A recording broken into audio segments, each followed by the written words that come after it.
Oke, di video kali ini saya ingin memberikan preview match untuk pertandingan besok Sabtu ya, yang akan bermain pada tanggal 15 Juli. Ada Rans Nusantara dengan Persita, lalu ada Persis Solo dengan Borneo FC, lalu ada Bali United dengan Madura United. Kita mulai dulu dari Rans dengan Persita Tangerang. Rans dengan Persita tentunya ini pertandingan yang cukup seru untuk saya. Kenapa? Karena kita lihat perform dari Rans ini cukup baik di awal musim. Ya, 2 pertandingan, 2 kemenangan. Sedangkan untuk Persita Tangerang, 2 pertandingan di awal ini harus kalah sekali dan menang sekali. Tapi di sini yang saya ingin lihat dari kedua tim, yaitu dalam hal menciptakan peluang menjadi gol. Kenapa? Karena sebetulnya untuk Rans Nusantara dulu ya, di 2 pertandingan terakhir ini berhasil menciptakan 4 gol. Tapi 3 golnya semua melalui titik putih. Ya, Maroka bisa menciptakan 3 gol melalui titik putih semua. Lawan Persikabo 2 gol, lawan Bayangkara 1 gol. Artinya belum ada gol-gol yang bukan belum ada sih, maksudnya belum maksimal ya dalam hal menciptakan gol melalui set play bola hidup.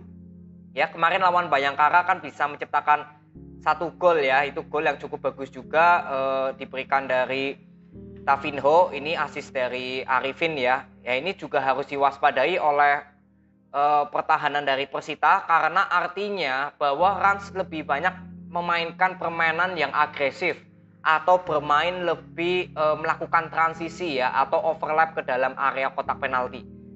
Ya, ini harus diperhatikan oleh pertahanan Persita. Lalu Rans juga saya ingin lihat apakah bisa menciptakan gol melalui set play bola hidup yang benar-benar murni dari kreativitas serangan.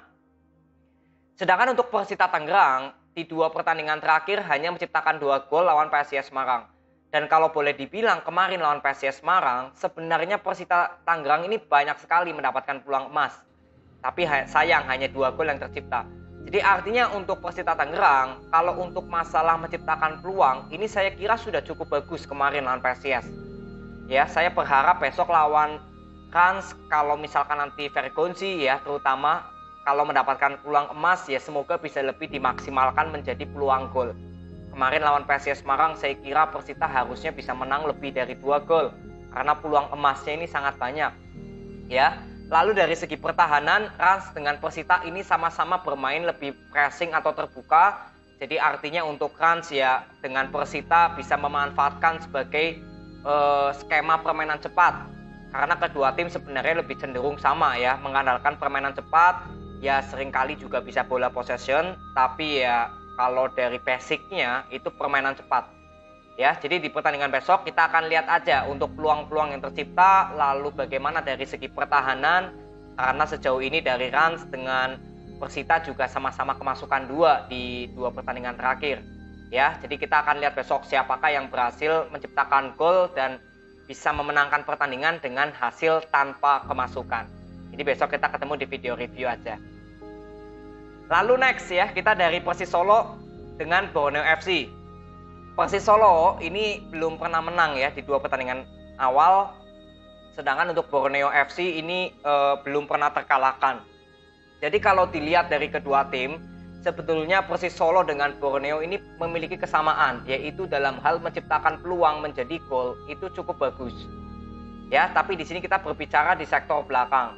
Terutama untuk Persis Solo, saya ingin lihat starting line up atau formasi yang diturunkan oleh pelatih dari Persis Solo nanti akan seperti apa ya. Kemarin saya sudah pernah bahas untuk permainan dari Medina, bagaimana formasi yang menurut saya lebih memaksa Sananta ya untuk bermain ke sayap. Ya ini kurang maksimal juga. Nah ini besok saya ingin lihat formasi dan juga starting line up-nya. Lalu untuk Borneo FC ya kemarin lawan Bali United saya kira nggak bisa menjadi tolak ukur karena memang Bali United pun juga cara permainannya belum terlalu terbentuk skemanya. Ya, jadi Borneo besok akan menghadapi Persis Solo yang notabene juga Persis Solo sebenarnya dari skema penyerangan ini cukup bagus, tapi dalam hal bertahan ini Persis Solo masih kurang baik. Jadi kalau di lini pertahanan ini Borneo masih sedikit lebih baik dari Persis Solo. Ya, makanya besok pertahanan Borneo tentunya akan menjadi ujian karena penyerangan dari Persis Solo ini cukup bagus. Ya, lalu sebaliknya penyerangan Borneo ini juga cukup baik ya. Kemarin bisa menciptakan gol melalui set play bola hidup semua. Persis Solo juga sama, menciptakan gol rata-rata melalui set play bola hidup. Ya tinggal kita lihat nanti ya siapakah tim yang bisa lebih banyak menciptakan peluang, mengambil alih permainan. Dan saya berharap Persis Solo bermain di kandang sendiri ya semoga bisa bermain lebih menekan, agresif, mengambil alih permainan. Bermain pressingnya sudah cukup bagus, tapi ketika nanti masuk di babak kedua, terutama di pertengahan babak kedua, nah disinilah kadang masalah fisik ya yang berpengaruh ke konsentrasi para pemain biasanya menurun dari Persis Solo. Nah ini saya berharap untuk Persis Solo bisa menjaga konsistensi, karena biasanya di babak pertama bisa bermain cukup bagus Persis Solo, tapi di pertengahan babak kedua justru seperti bukan yang seperti di babak pertama. Ini saya berharap Persis Solo bisa menjaga konsistensi skema permainan ya dari hal fisik dan juga konsentrasi. Lalu untuk Borneo FC juga sama, kemarin lawan Bali United di babak pertama seperti terpancing dengan permainan cepatnya Bali United, jadi nggak seperti bermain dengan skema. Ya saya berharap Borneo FC juga besok lawan Persis Solo ya sama ya, bisa lebih konsisten lagi menerapkan skema permainan dari awal hingga akhir. Karena kalau dilihat dari formasi Borneo saat ini ya menurut saya memang paling baik 4-4-2 ya. Semenjak gak ada Bustos ya lebih baik Winaington dengan Pato diduetkan, Lili Pali di kiri dan Puhiri di kanan ya. Paling seperti ini formasi yang saya lihat sejauh ini Borneo cukup efektif. Tinggal besok kita lihat formasi dari Persis Solo apakah 3-5-3 atau nanti akan memakai 2 striker langsung. Nah ini kita juga akan lihat. Ya, jadi besok kita ketemu di review aja untuk Persis Solo dan juga Borneo FC. Lalu next dari Bali United ya dengan Madura United. Ini mainnya jam 7 malam. Kalau Persita dengan Persis Solo Borneo ini jam 3 sore. Jadi untuk Bali United yang Borneo tentu saja ini ujian untuk Bali United. Ya, karena yang pertama sejauh ini Bali United belum pernah memperoleh kemenangan atau 1 poin sama sekali ya. Sekarang masih di peringkat 18 nih, di peringkat terakhir 0 poin. Sedangkan untuk Madura United berada di peringkat ke-6 dengan memperoleh 4 poin. Ya, jadi kalau berbicara dari tekanan pasti jelas ada di Bali United, ada pada kubunya Teko. Karena bagaimanapun besok bermain di kandang sendiri, Teko dan juga para pemain Bali United ya harus menunjukkan atau minimal bisa memetik kemenangan. Itu target utama. Kalau boleh dibilang ya sudah target mati. Bali United harus menang, wajib menang ya untuk menimbulkan kepercayaan dan juga mental para pemain bisa terjaga ya. Ini Bali United harus menang, mau skema permainannya belum terbentuk atau besok misalkan bisa bermain bagus ya itu jauh lebih baik. Yang penting Bali United harus menang dulu. Tapi permasalahannya di sini Bali United harus menghadapi tim yang notabene skema permainannya sudah matang. Lalu komposisi pemain ini juga boleh dibilang berimbang dengan komposisi pemainnya Bali United. Jadi memang untuk pertandingan besok tidak semudah untuk ya boleh dibilang Bali United pasti menang gitu. Atau persentase Bali United menang atas Madura United itu kalau boleh dibilang ya 50-50. Masih bisa terjadi untuk kedua tim. Madura United yang bisa bermain dengan bola possession, saya berharap bisa mengambil alih permainan lagi. Ya, saya bilang Madura United tinggal menjaga konsistensinya aja. Lawan Persib Bandung, lawan Persik Kediri kemarin ya, itu bermain sudah cukup bagus. Skemanya konsisten, ya, menciptakan peluang juga sempurna. Tinggal besok ya, tinggal konsisten aja untuk Madura United.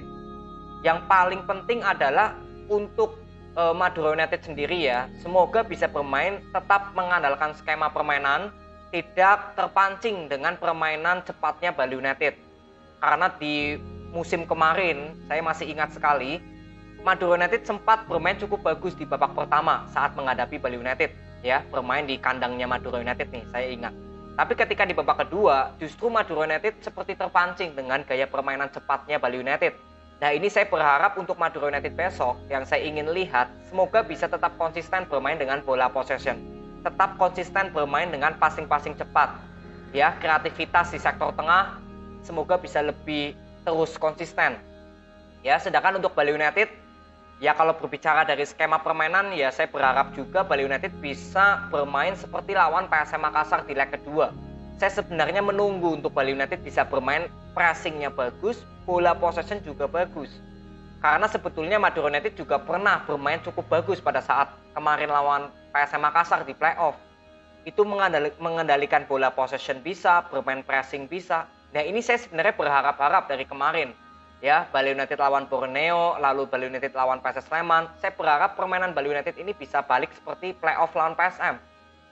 Ya, semoga besok lawan Madura United, ya semoga permainan yang saya ingin lihat ya, permainan yang paling baik dari Bali United, ya semoga besok lawan Madura United ini bisa terwujud.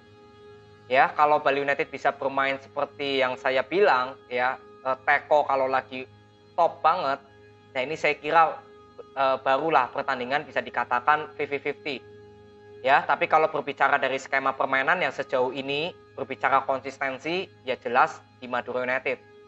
Ya, tinggal besok kita nunggu aja ya bagaimana gaya permainan dari Bali United dan juga bagaimana dari Madura United menjaga konsistensi dalam hal menerapkan skema ya selama 90 menit. Semoga tetap bisa konsisten menerapkan skema tanpa terpancing dengan gaya permainan dari Bali United. Ya, jadi ini aja, nanti kita ketemu di video review untuk Bali United dengan Madura United. Jadi terima kasih, sampai ketemu di video berikutnya. See you.